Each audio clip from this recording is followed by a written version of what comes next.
അപ്പോൾ ആറന്മുളയിൽ വീണ ജോർജിനെ സ്ഥാനാർത്ഥിയാക്കാൻ ഉള്ള സൂചനയൊക്കെ CPM ക്യാമ്പിൽ നിന്നും വരുന്നുണ്ട്.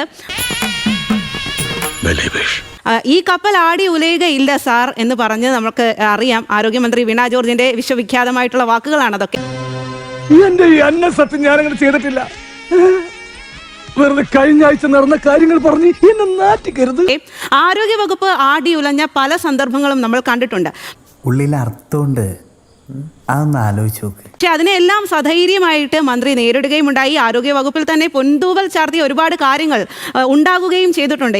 അതെപ്പോ ആഴൊക്കെ ഉണ്ട് ആണോ എന്നാ കണ്ടിന്യൂ. വീണ ജോർജ് വരുമെന്നതിൽ പാർട്ടി ജില്ലാ സെക്രട്ടറിക്ക് സംശയമേതുമില്ല. വലിയ ആത്മവിശ്വാസത്തോടെ വീണ ജോർജിന്റെ പേര് ജില്ലാ സെക്രട്ടറി പറയുന്നു. കുട്ടിക്കൊരു സത്യം അറിയോ? ആരോടും പറയരുത്, ഞാനൊരു വലിയ സംഭവമാണ്. ജയിക്കണമെന്ന് എല്ലാവരുടെ അഭിപ്രായം, പക്ഷേ ഒന്നും പറയാനൊക്കത്തില്ല.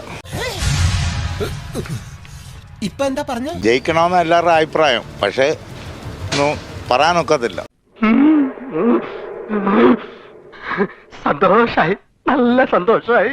വീണ ജോർജ് എങ്ങനെയാണെന്ന് പറഞ്ഞാൽ ഇത് കണ്ടില്ലേ, പാലം കണ്ടില്ലേ, റോഡ് കണ്ടില്ലേ, ആശുപത്രി കണ്ടില്ലേ, പാടാ. ഇവിടുന്ന് ജയിച്ചു പോകാൻ പാടാ. ഇത്രയും വലിയ ഗതികെട്ടവൻ ഈ ലോകത്ത് വേറെ ആരെങ്കിലും ഉണ്ടാവും എന്റെ കർത്താവേ.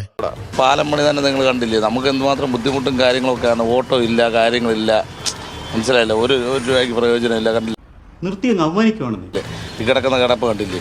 നമ്മളിപ്പോൾ ഒരു 2-3 മാസം കൊണ്ട് ഇങ്ങനെ അങ്ങ് കിടക്കുക. നമ്മൾ വീട്ടിൽ അരി വാങ്ങിക്കണ്ടേ, എല്ലാ കാര്യങ്ങളും നമ്മൾ നോക്കണ്ടേ. ഗാലറി നമുക്ക് എതിരാണല്ലോടാവേ. സമുദായത്തിന്റെ വോട്ട് വീണ ജോർജിന് കിട്ടുന്നതുകൊണ്ട് വീണ ജോർജിന്റെ വിജയം തന്നെയാണ്. പക്ഷേ നമുക്കൊക്കെ സാമാന്യ ബുദ്ധിയുള്ളത് കൊണ്ട് അങ്ങനെ ആവാൻ സാധ്യതയില്ലെന്ന് വിശ്വസിക്കാം. പപ്പടം പൊള്ളിക്കുന്ന പോലെ ഒന്ന് പാച്ച് വർക്ക് ചെയ്യും, പിറ്റേ ദിവസം ഇളകി പോവും. ഒന്ന് ചെയ്ത് വരുന്നത് പിന്നെയും അവിടെ പൈപ്പ് പൊട്ടുക. ഈ ഫയൽ നോക്കിയേ, ഇത് മുഴുവൻ ഇവരെ കുറിച്ചുള്ള പരാതികളാ. മെഡിക്കൽ കോളേജിൽ ഏക്കത്തെ പറയുവാണെങ്കിൽ അവിടെ പല്ലെടുത്തതാണ്ട് 1 മാസം ഇന്ന് 10 ദിവസമായി ഇവിടെ മുഴുവൻ കൂടെ ചതഞ്ഞ്.